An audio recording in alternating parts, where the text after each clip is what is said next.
Welcome to another weekly Melting Pot episode. Today I'm in conversation with Abel Peh in Singapore. Abel is the program manager of the Singapore Mental Health Film Festival. And I am in conversation with him, of course, in Singapore, but not in person, as you can obviously tell.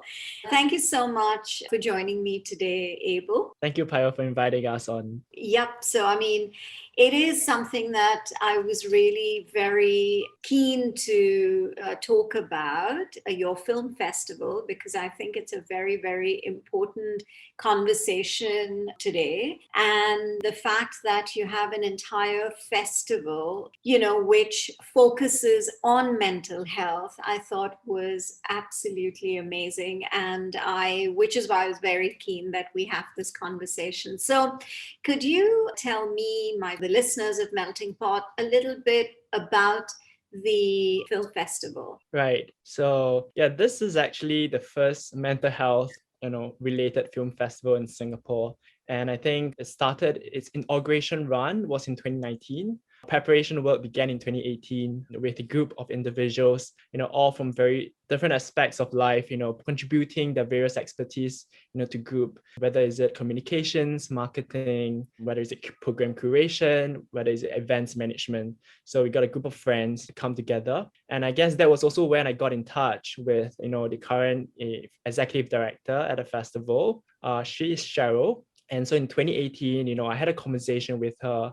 Back then, I remembered it was at NUS. I was in my, second year of undergraduate study. And I wanted to launch something at NUS relating to mental health because I felt that, the provisions at NUS, at least in the university campus, were not very robust. And I felt that it was not very accessible to students. And yet, at the same time, I felt that many students were experiencing, mental health distress and not knowing where to seek help. And I wanted to do something on campus. And I happened to get in touch with Cheryl, and I had a conversation with her. I remember that afternoon at University Town, just a random bench outside the yoga studio. And we had a chat, and we realized that, our visions were pretty much aligned and in sync in terms of what we hope to achieve. And she then had already, launched this idea of a film festival, and she invited me to join the team then. And that's how I got involved.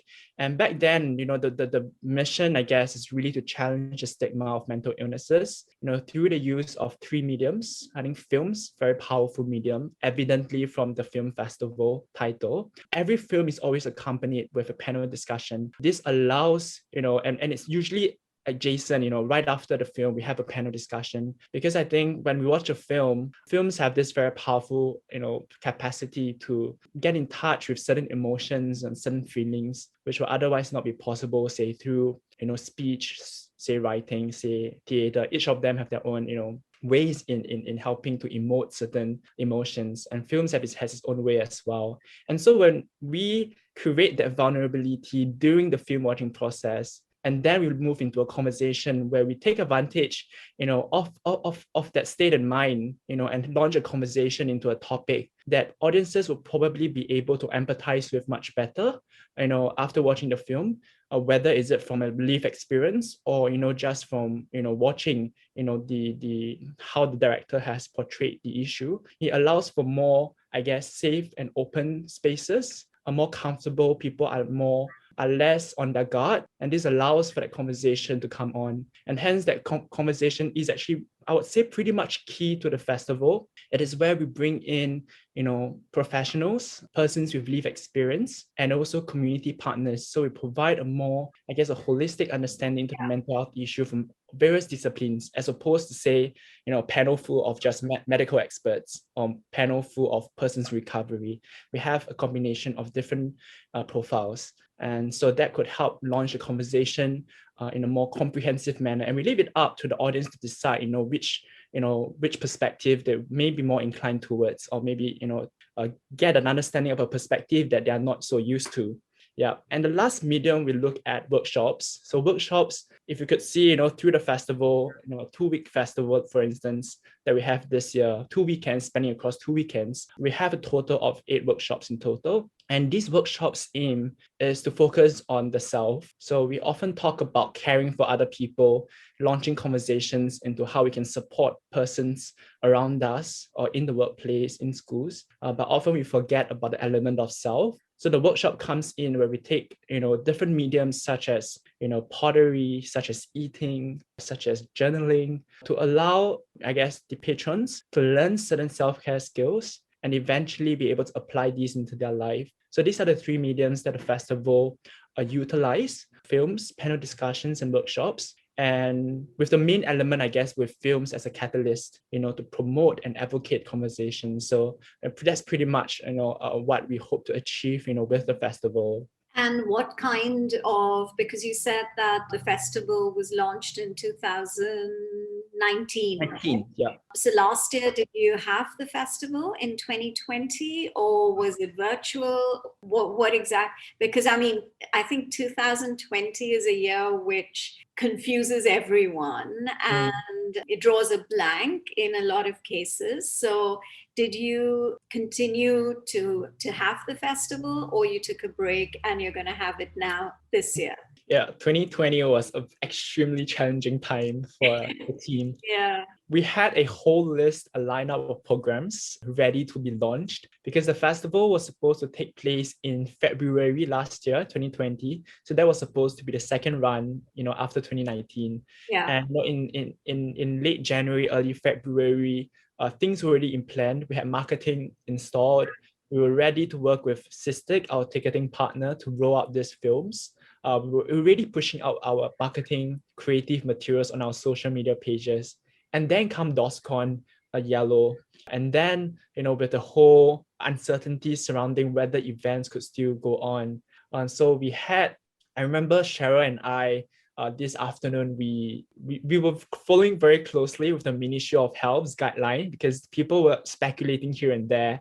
Yeah. And we actually had an afternoon, we sat down at Coffee Club at one of the malls, and then we were discussing, with all this uncertainty, and all this cost that are at hand, are we going to continue with the plan, or are we going to make a decision right now to say, let's halt the program, let's wait for more clarity with regard to the situation before we kind of decide how to proceed. And eventually we did make a very tough decision, despite all the preparations in place, to say, we may have to halt this year's festival. We may have to postpone it till later part of the year. And so within a night, we had to call, all our sponsors and partners to check with them because people were pulling out. We had workshop partners from the mental health agencies who were involved in the program, but they came and say because of their guidelines for the organizations they work with, they can no longer be part of this program. So it was a lot of firefighting and a lot of brave decisions that the team has to make. And so the festival did not happen. We were initially intending to postpone it till October in 2020, but the situation wasn't really showing a lot of improvement then in terms of restrictions to programs and large-scale events. So we decided to cancel the 2020 festival, and we're happy to be, presenting the 2021 now in just, slightly more than a month. Yeah. Wow. Congratulations on that. So the films that you had lined up for 2020, are the same films being rolled over for 2021, or do you have a new lineup of films? Yeah. Yeah. So we had majority of the films from the 2020 festival kind of brought forward to the 2021 festival. But we have, in addition to these films, added new film editions specific to the COVID-19 situation. So I think, with regard to film selection, I think as part of the festival, I think how we actually go about it is that we look at, what are the mental health issues that are, relevant and concerning to, the team. So we have a discussion amongst team members, especially, we have people from different age groups, from the youths to the working adults. And I guess through our connections and friends, we say, what are the mental health issues that people felt like they need to know more about or are concerned about, but there isn't that much programs or conversations about it. And so we pick up these themes, and then we decide as a team, which mental health topics we should focus on. And then we will go online, Google, IMDb, we'll speak to our international film festival partners to look at the varying options that we have. And then we will spend hours and hours watching all films, and then finally deciding, whether a film is appropriate in terms of its characterization. Is there a lot of over dramatization of mental health issues such that it may, I guess, bite back wrong way, or is it appropriate, age content appropriate?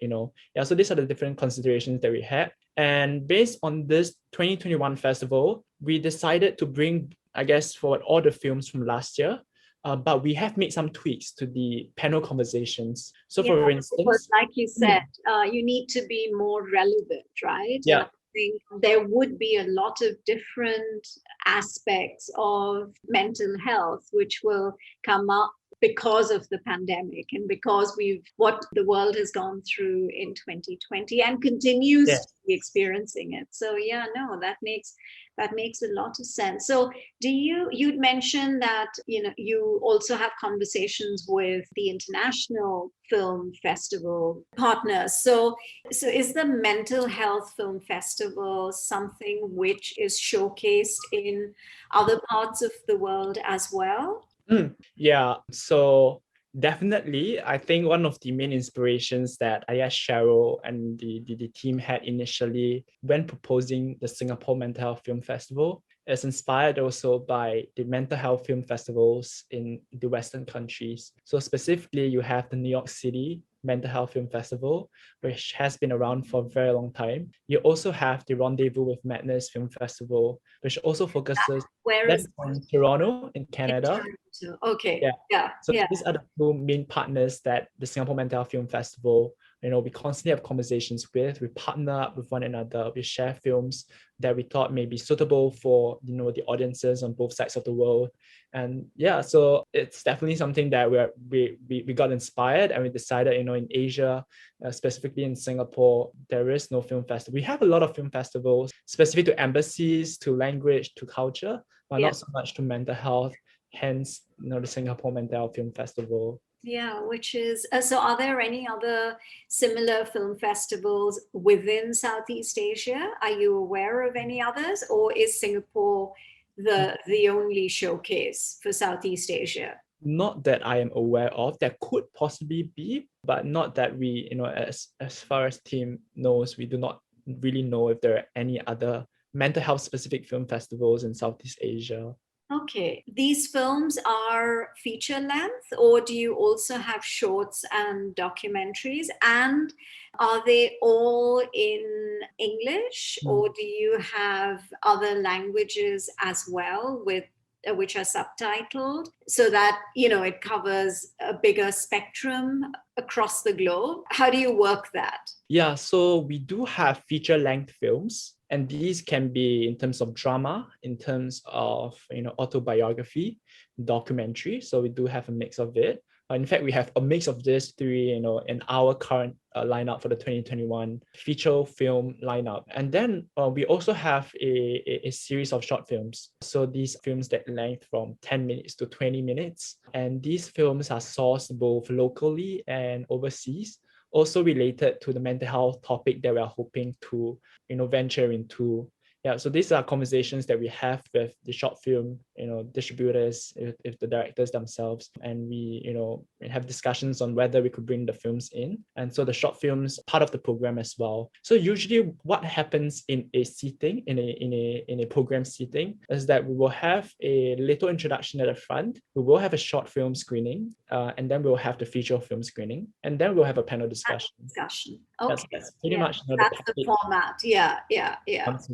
How much of local contribution do you see? I mean, okay, this is only going to be your second edition, but say between 2019 and 2021, has there been a larger contribution from local directors and production houses towards whether it's a feature-length film or shorts? Have you seen more of an engagement with the local film fraternity. You're listening to a fusion of stories recounted for the first time ever by some fascinating people from across the globe with me, Payo, on this very unique and special podcast series, Melting Pot. In retrospect, I think over the past 2 years, there is an increase in that kind of connection and engagement with local filmmakers, about to a very small extent, only because I think a bulk of the feature length, I think in Singapore at least, I think we do not have that many filmmakers that produce feature length films. And specific to mental health, it's even lesser. So we have those that look at comedy, for instance. We have Jack Neo, Mark Lee. They're coming up every Chinese New Year with their own films. So this will not be so appropriate for the film festival. Like, it's a very niche area, and mental health team cannot be a subsection, a small 10-minute scene, but it has to be a dominant, I guess, a theme throughout the entire film. So this is something we don't see much in Singapore. So it's very hard to find a feature-length film relating to mental health, though there are a few in our neighboring countries, Hong Kong especially, and we have Malaysia as well. So we have had films from Malaysia, and this year we're having a film from Hong Kong on dementia, on caregiving. And so that's pretty much for feature-length films. For short films, we're engaging more local filmmakers. And I think as part of the festival, we have also started the short film youth competition. Yeah, I was going to ask because, the film schools in Singapore, you could get the students to actually start to think about mental health and to start to engage with something that is so serious, and I was going to, actually, it's interesting that everything that I had listed out to ask you, you've already you've gone like 10 steps ahead of me. And no, which is amazing, that it's almost like you've been able to figure out my thought process. So I think that engaging the youth, and you had mentioned also that at at NUS there were situations, there were people where it had been identified that people did have mental health issues, whether it's depression or whatever it may be, whatever category. So I think for you to then look towards the youth is a very positive way forward. So have you been able to see shorts coming in from the different film schools that are in Singapore? Yes, huge reception. So we launched. Whenever you add the word competition, right.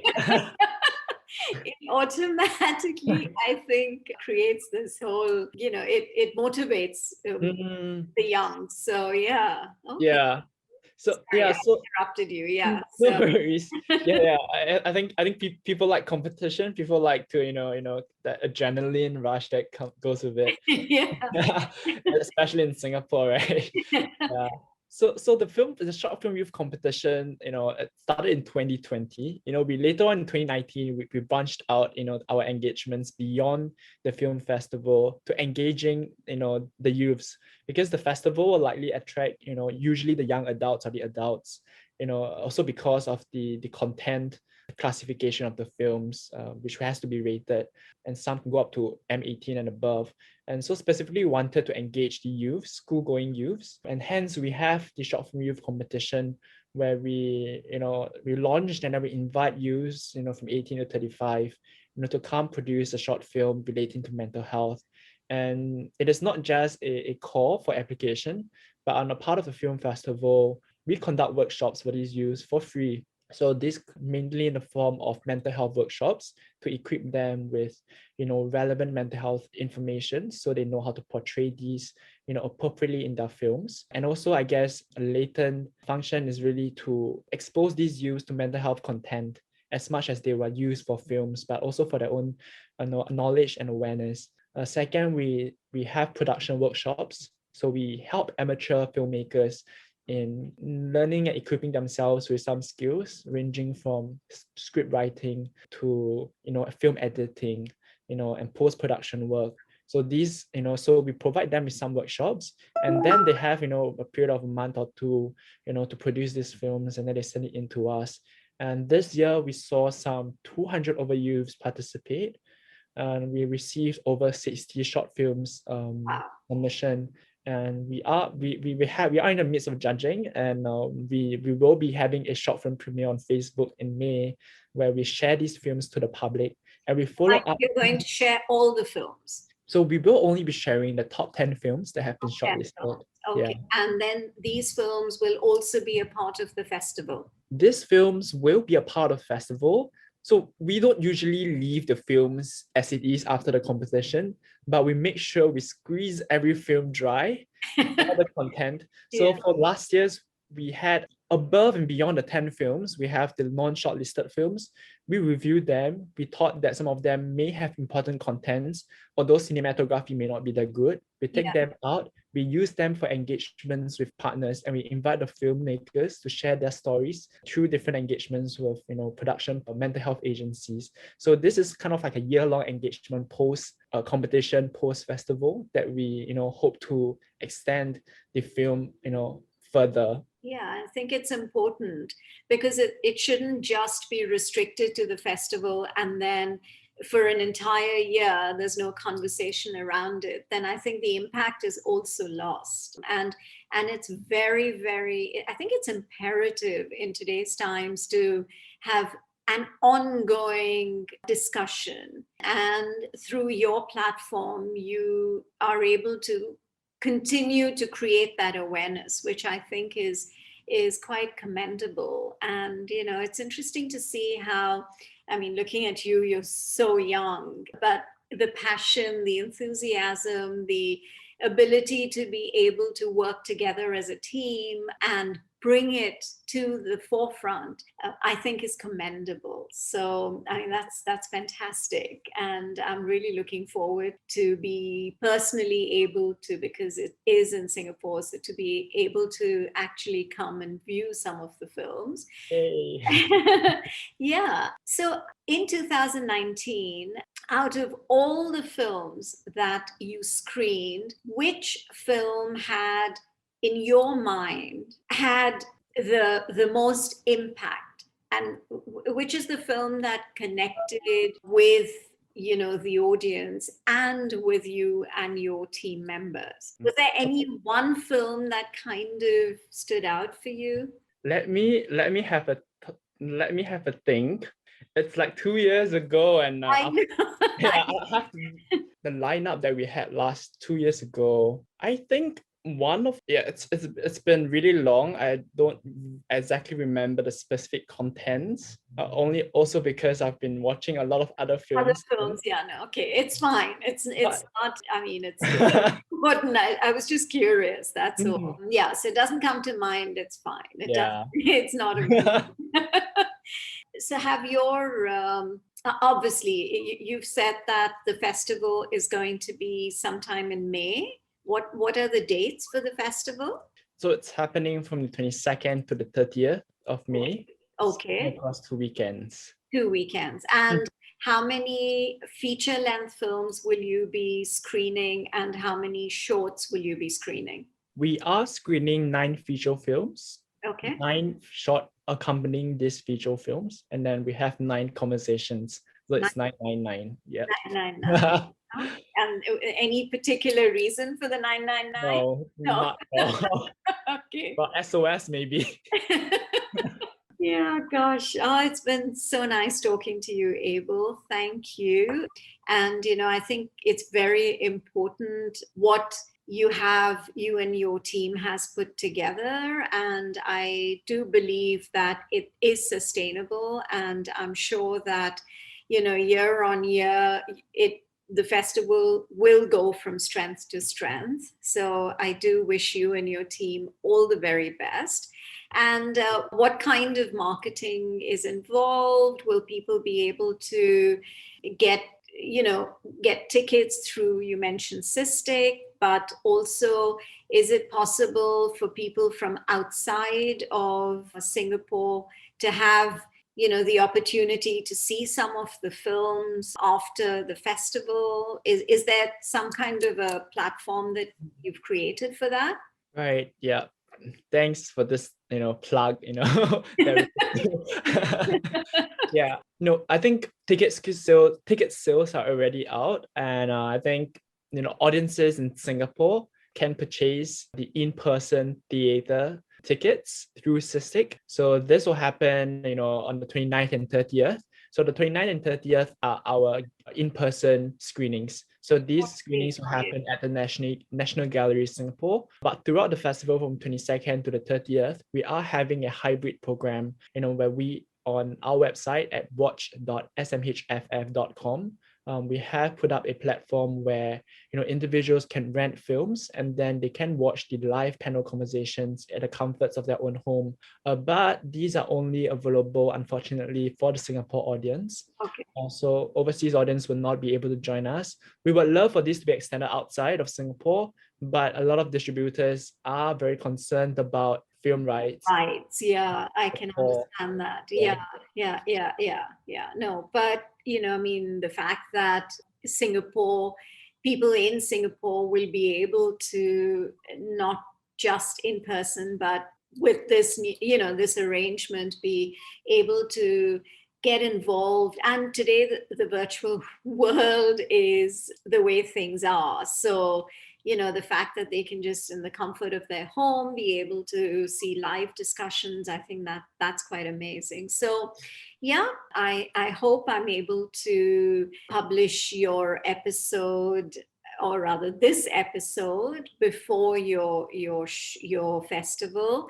I will try my level best to do that, because I have like back-to-back stuff, and Melting Pot is like, it's sort of, my team puts all the episodes a month ahead of time. So, but I will most definitely try and do it, so that in our way, Melting Pot is able to, through this platform, support the festival.